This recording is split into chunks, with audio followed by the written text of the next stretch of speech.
Oi pessoal, hoje dia 28 de junho, já se passaram 15 dias do início de um paro nacional, uma paralisação nacional de movimentos sociais, populares, trabalhadores, estudantes e indígenas no Equador.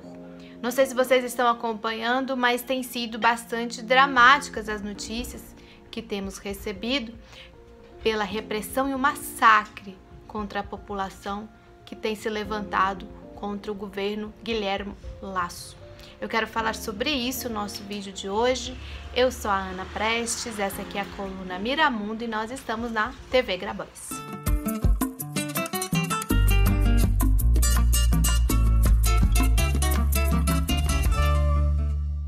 Para a gente ter uma ideia da disposição, da disponibilidade do povo equatoriano nessa paro nacional, nessa paralisação nacional que eles têm feito pelo país, fechando vias e estradas, fazendo protestos, marchas, passeatas, sempre pacíficas. Basta nós olharmos para os números da repressão, o que eles têm sofrido de repressão por parte do Estado. Nós estamos falando de um país pequeno. O Equador tem menos de 20 milhões de habitantes, é como nossa grande São Paulo, por exemplo, em termos de habitantes. E já são 5 mortos, 8 desaparecidos, mais de 150 pessoas presas arbitrariamente, mais de 300 pessoas feridas, mais de 10 massacres investidas das forças de segurança de forma brutal em diferentes pontos do país, em diferentes momentos desses últimos 15 dias.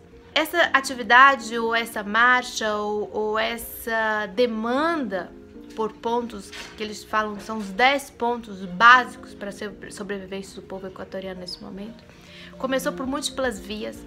Começou com protestos dos estudantes no dia 9 de junho, começou com paralisação de produtores, puxada para o dia 3 de junho, começou com uma convocação pela CONAI, que é a Confederação de Nacionalidades Indígenas do Equador, de um grande paro nacional e que eles têm feito a partir do dia 13 de junho. Mas isso vem de um histórico de lutas e tentativas de diálogo com o atual governo, Guilherme Lasso. Nós contamos aqui na coluna um pouco de como Guilherme Lasso venceu o candidato correísta nas últimas eleições, o candidato Andrés Arauz, que representava um projeto de governo progressista, com atenção à população e às demandas sociais da população, mas que infelizmente perdeu para um candidato banqueiro do sistema financeiro, aliado dos Estados Unidos, que é o Guilherme Lasso.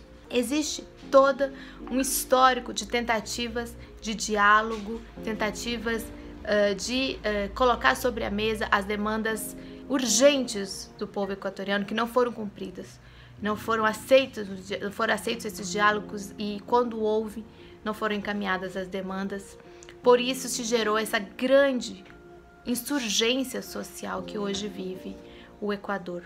Quando nós pegamos os 10 pontos das demandas, nós vamos ver coisas que são muito semelhantes, inclusive a nós aqui no Brasil. O preço dos combustíveis está no topo das demandas, a alta dos preços dos combustíveis, então é preciso baixar, é preciso congelar. Preços dos alimentos, alimentos básicos como banana, cebola, arroz, alimentos que estão faltando na mesa dessas pessoas. Fim das privatizações, que parem de retirar os recursos de investimento em saúde e educação. Então, são 10 pontos que eu vou deixar também aqui uma imagem para vocês terem uma noção de como são básicos esses pontos, como são básicas as reivindicações da população equatoriana neste momento. O que se viu nesses últimos 15 dias foi um governo absolutamente inábil para tratar com esse grande levante. Primeiro, decretou um estado de exceção em 3 regiões, ampliou esse estado de exceção para 6 regiões do país, usou de força para dispersão quando havia negociado com manifestantes de que as marchas pacíficas poderiam passar, então negociava uma coisa e implementava outra. As marchas gigantescas puxadas pelas mulheres também são um marco desses últimos 15 dias. E uma paralisação total do país, política, uma paralisação econômica que tem chamado a atenção de todo mundo. Nos últimos dias, principalmente no último final de semana, começou na Assembleia Nacional do país um debate sobre uma destituição ou não do governo de Guilherme Lasso. Hoje, ele ainda é muito forte dentro do parlamento equatoriano, então não é possível prever de imediato se vai prosperar essa tentativa de destituição de Lasso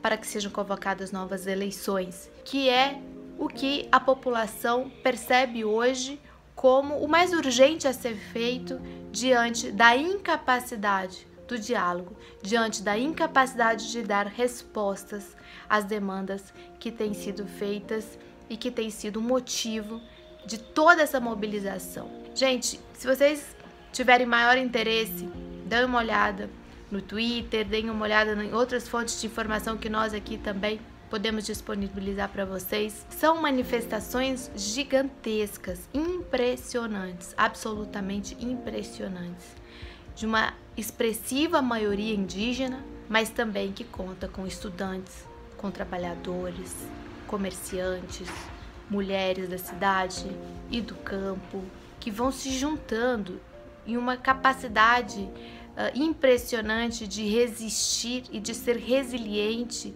diante das naturais dificuldades de você fazer grandes deslocamentos pelo país, como a questão de acesso a recursos, acesso até a alimentos e, ao mesmo tempo, resistir às investidas das forças de segurança que reprimem de uma forma brutal. É preciso dizer que nos últimos dias o governo de Guilherme Lasso recuou no estado de exceção, nas 6 regiões em que ele havia decretado, recuou no preço dos combustíveis, baixou 10 centavos nos preços dos combustíveis, mas o que os manifestantes têm dito é o seguinte: são 10 pontos, não são 10 centavos.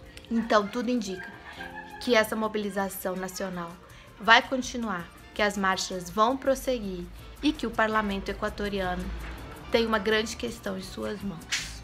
Como responder à insurgência social?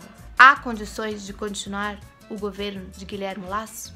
Então vamos continuar acompanhando aqui na nossa coluna e também nas redes da Fundação, da TV Grabois, nas minhas próprias.